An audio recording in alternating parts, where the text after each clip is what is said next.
Hey, Greg here. I'm here in the Okavango Delta in Botswana, at the Shindi Conservancy at the Footsteps Camp. It's a winter season, so there's a fair amount of flooding coming in, reasonable water levels, and make sure you're here for that time of the year. The sights of the lechwe running and jumping through the water is unbelievable. We've had some decent elephant sightings, a variety of bird life.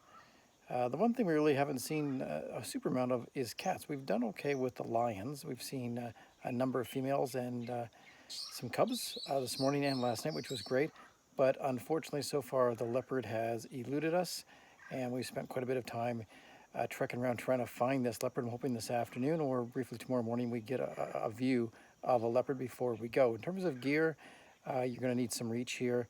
We go with anything around a 500, 600. Low light conditions do exist, so a 2.8 or f4 is not a bad idea, but having that flexibility with something like a 100 to 500 is also very useful. There are some great landscapes as well, so a wide angle is not a bad tool, but way too much dust out on when you're out in the vehicles to be changing lenses, so a decent cell phone is probably the tool for that. Make sure you capture some video as well, because there are moments here that just don't work photographically. Anyway, as a whole, a pretty good place to be. It is a bit of a challenge to find cats here, it seems.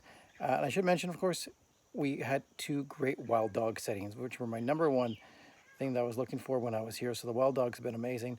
A bit of a challenge with the cats. Other stuff's been really good. So if I were to come back here, I'd probably maybe look at a different camp and maybe a different conservancy. But as a whole, it's an amazing park, amazing part of the world, and I'd love to come back.